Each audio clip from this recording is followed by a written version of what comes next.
आप रो क्यों रही हैं? आप रो क्यों रही हैं? जाने दो भैया। ये सब वो गरीब हैं जो गैस की कमी की वजह से, किल्लत की वजह से इस दिल्ली शहर को छोड़ करके अपने गांव जा रहे हैं। द फीड आउट में आपका स्वागत है। आज की बड़ी खबरों पर हम चर्चा करेंगे, उन तमाम विषयों को लेकर बात करेंगे जिन विषयों को लेकर के बात किया जाना चाहिए एक्चुअली में मेन स्ट्रीम मीडिया पर, लेकिन हमारी मेन स्ट्रीम मीडिया हमारी सुनती किधर है, तो इसलिए ऐसे मुद्दों पर बात करने के लिए मैं आ चुका हूं। लेकिन पहले अगर द फीड आउट पर पहली बार आए चैनल को सब्सक्राइब ज़रूर कर लीजिए। अब खबरों की शुरुआत करें तो एक बयान जो कि प्रधानमंत्री मोदी और उनके बीजेपी के लोगों की तरफ से, उनके नेताओं की तरफ से जो दिया गया था कि आप तैयार रहिए कि कभी भी लॉकडाउन जैसी स्थिति पैदा हो सकती है, कभी भी ऐसी स्थिति आ सकती है, ऐसी आपदा आ सकती है कि आप लोगों को लॉकडाउन से बदतर या लॉकडाउन जैसी स्थिति देखने को मिल सकती है। अब समझ में आ रहा है कि इस बयान का क्या मतलब था। अब देखिए, कल तक तो विपक्ष के लोग ये दावा कर रहे थे, कल तक ये बात विपक्ष के लोग कह रहे थे कि भाई प्रधानमंत्री मोदी कहाँ हैं, आप जवाब दीजिए, क्योंकि यहाँ फ्यूल क्राइसिस हो रहा है, गैस को लेकर यहाँ क्राइसिस मची पड़ी है, यहाँ लोग परेशान हैं, आप आकर जवाब दीजिए।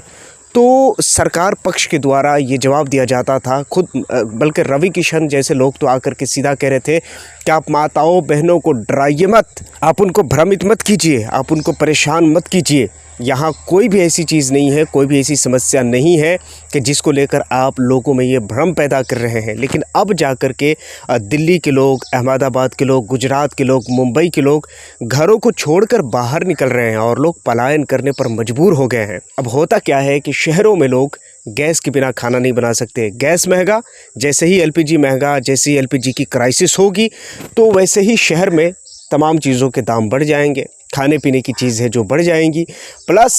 जो शहर की बात होती है वहाँ ये होता है कि शहर में लोग लकड़ियाँ तो नहीं जला सकते हैं, लेकिन गांव देहात में जो लोग रहते हैं उनको थोड़ी सी राहत तो ये मिल जाएगी कि वो लोग लकड़ियाँ जलाकर खाना बना सकते हैं। मगर शहरों में कोई ऐसा सिस्टम नहीं होता है और यही वजह है कि पूरी दिल्ली वासियों में हड़कंप मची है और लोग वहाँ से दिल्ली छोड़ करके भागने को मजबूर हो रहे हैं और दिल्ली छोड़ करके लोग भाग रहे हैं। इस वक्त लोग प्रधानमंत्री मोदी के एक वीडियो, जो कि इस वक्त कोलकाता की वीडियो बताई जा रही है, और कोलकाता की वीडियो है जो चाय की पत्तियां या चाय की पत्ती तोड़ते हुए जो औरत होती है उनके साथ प्रधानमंत्री मोदी खूब चाय की पत्तियां तोड़ रहे हैं। तो लोग कह रहे हैं कि प्रधानमंत्री मोदी पूरे देश को संकट में लाकर खड़ा कर दिए और ख़ुद ये चाय की पत्तियां तोड़ रहे हैं और ख़ुद ये इलेक्शन कैंपेन कर रहे हैं, ख़ुद ये इलेक्शन को लेकर के जो कुछ कर रहे हैं वो कर रहे हैं। सवाल ये पैदा होता है दोस्तों कि क्या सच में एलपीजी को लेकर क्राइसिस है? क्या सच में, देखिए इस वक्त जितनी भी खबरें आप देख रहे हैं और जितनी भी मीडिया जो कि ऑथेंटिक मीडिया है वो भारत की जनता को कवर कर रही है और ख़बर यही है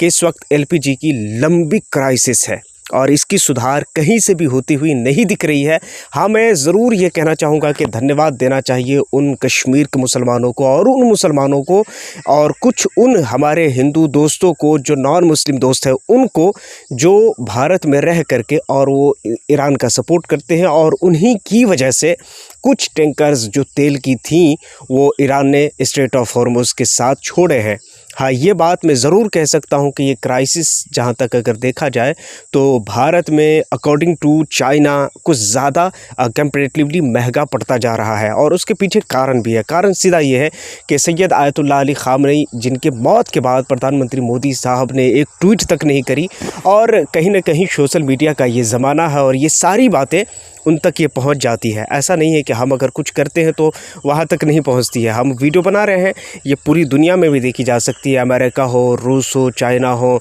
ईरान हो, इराक़ हो, फलाना हो, कहीं भी हो, ये हमारी वीडियो चाहे तो पूरी दुनिया में कहीं भी देखी जा सकती है। तो इतने बड़े देश के इतने बड़े प्रधानमंत्री मोदी, अगर वो मोदी साहब एक ट्वीट नहीं करते हैं तो ऐसा नहीं है कि वो उन तक नहीं खबर पहुँची होगी। अब सीधी सी बात है, आपने देखा है कई बार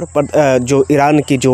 इंटेलिजेंस है वो शुक्रिया अदा करते हैं, तो लोगों का शुक्रिया अदा कर रहे हैं, सरकार का उसमें कहीं उन्होंने ज़िक्र नहीं किया, सरकार की उन्होंने कहीं कोई बात नहीं करी है। और ये सारी चीज़ें बताता है कि कहीं ना कहीं इस वक्त अगर गैस, कुछ अगर फ्यूल अगर मिल भी पा रहा है तो उनके पीछे यहाँ के मुसलमान या यहाँ के उन सपोर्टरों का मैं समझता हूँ कि दया माया है कि जिनकी वजह से कुछ तेल, कुछ फ्यूल मिल जा रहा है। खैर, इस वक्त कुछ भी कह लीजिए मगर फ्यूल का लंबा चौड़ा सा क्राइसिस देखने को मिल रहा है भारत के अंदर में। लोग पलायन करने पर मजबूर है। इन द सोल्यूशन आप क्या होगा, आप सरकार से पूछिए, सरकार से सवाल कीजिए। दूसरी तरफ स्ट्रेट ऑफ हॉर्मुज़ को लेकर के एक चीज़ तो कन्फर्म हो गया, और कन्फर्म ये है कि इस वक्त ट्रंप का एक बयान जो कि सोशल मीडिया पर वायरल है, कह रहे हैं कि हम 2 से 3 हफ्तों में हम स्ट्रेट ऑफ हॉर्मुज़ या ईरान से हम बाहर निकल जाएंगे, और उन देशों का उन्हें अपना सोचना होगा जो स्ट्रेट ऑफ हॉर्मुज़ के साथ व्यापार करते हैं, उनको अपना सोचना होगा। देखिए, मुझे कहने में थोड़ी सी झिझक भी नहीं होती है, मैं कह भी देता हूँ। अब ये जो सपोर्ट करने वाले लोग हैं, जो सपोर्ट करते हैं लगातार, उनको सोचना होगा कि वो कैसे लोगों के साथ खड़े हो जाते हैं और वो कैसे लोगों को सपोर्ट करते हैं कि कुछ दिन तो वो उनके सपोर्ट में खड़े रहते हैं और कुछ ही दिन के बाद पता चलता है कि जिनके सपोर्ट में खड़े थे वो निकल पड़े। अब ये बेचारे फंस जाते हैं। अब ये करे तो करे क्या, बोले तो बोले क्या। दोस्तों, कुछ भी कहिए, इस वक्त सिचुएशन जो है वो कुछ और कह रही है, लोग कुछ और कह रहे हैं, हालात कुछ और बता रहे हैं, और इसमें भी कोई दो राय की बात नहीं है कि इस वक्त डॉक्टर मसूद पेज़ेश्कियान साहब, कल उनकी मुलाकात, खबरों में रही ये बात कि कल उनकी मुलाकात सैयद आयतुल्लाह अली ख़ामनी साहब के बेटे मुज्तबा ख़ामनी के साथ हुआ, और उन मुलाकात के बीच में वो रोते रहे और वो कहते रहे एक लफ्ज़ को, एक शब्द को उन्होंने बार बार दोहराया, और वो कहते रहे कि हमारे जितने साथी हैं वो चले गए, बस दुआ कीजिए कि हम भी चले जाएं, क्योंकि आपको तो नए दोस्त मिल जाएंगे लेकिन हमें नए दोस्त नहीं मिल पाएंगे।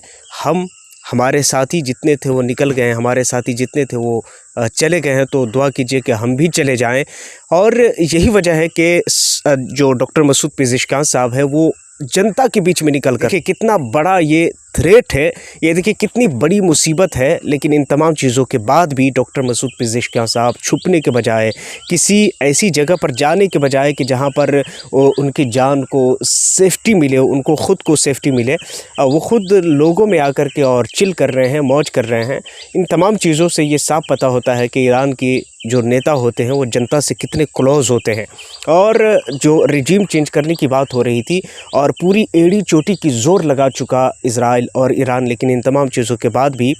ईरान का वो रिजीम अभी तक अगर वो नहीं चेंज कर सके हैं तो शायद उनके पीछे ये सभी बड़े नेताओं का हाथ है जिन्होंने ईरान की जनता को 40 सालों में ऐसे तैयार किया है कि इतना सारा कुछ होने के बाद भी ईरान की जनता बाकायदा उनके ख़िलाफ़ जाने के, बाकायदा उनके ख़िलाफ़ जाकर सड़कों पर और उनके रिजीम चेंज करने की बात करने के उनके साथ खड़ी दिख रही है, और ये अपने आप में बहुत बड़ी बात है दोस्तों।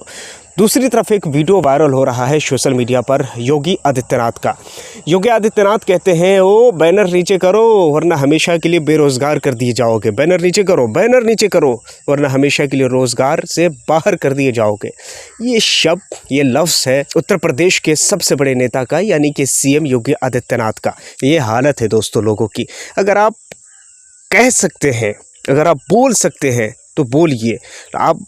कई बार ऐसा होता है कि लोग सवाल नहीं करते हैं, कई बार ऐसा होता है कि लोग सवाल पूछने से डरते हैं, कई बार ऐसा होता है कि लोग सवाल पूछते हैं तो अगर आप लोगों के साथ खड़े हैं या अगर आप नामचीन हैं तो आप एक घड़ी के लिए तो कुछ बोल देते हैं तो चल जाता है। लेकिन कई बार ऐसे होते हैं कि अगर आप कुछ ज़्यादा सख्त बोल दीजिए, अगर कुछ ज़्यादा अगर सख्त सवाल कर दीजिए तो आपके लिए मुश्किलें पैदा हो जाती है। और ये सारी चीज़ें हैं दोस्तों, ये सारी चीज़ों को देखने के बाद ऐसा लगता है कि जैसे भारत के लोग ऑलरेडी पहले ही से परेशान थे, ऑलरेडी पहले ही से परेशानी में थे, रोज़गार की किल्लत, रोज़गार की परेशानी, और इन तमाम चीज़ों के बाद जो लोग रोज़गार मांगते हैं तो उनके साथ कैसा सलूक किया जाता है, कैसा व्यवहार किया जाता है, ये किसी से ढकी और छुपी हुई बात नहीं है। इसमें कोई शक नहीं है कि इस तरह के भाषाओं का प्रयोग करना किसी भी संवैधानिक पद पर बैठे हुए लोगों के लिए और उनकी गरिमा के लिए ये ठीक नहीं है। जो भी है कमेंट सेक्शन में ज़रूर बताइएगा। पहली बार आए हैं चैनल को ज़रूर सब्सक्राइब कर लीजिए, बेल आइकन को प्रेस कर लीजिए। मगर दोस्तों एक पोल मैं आपके सामने रखता हूं, आप किस तरह की वीडियोस को पसंद करते हैं, आप किस तरह की वीडियोस देखना चाहते हैं, आप नीचे कमेंट सेक्शन में ज़रूर बताइएगा। हाँ, पहली बार आए हैं चैनल को ज़रूर सब्सक्राइब कर लीजिए, बेल आइकन को प्रेस कर लीजिए। अपना बहुत सारा ख्याल रखिए। मिलता हूँ किसी और वीडियो एंड टॉपिक के साथ, जब तक के लिए थैंक यू फॉर वॉचिंग।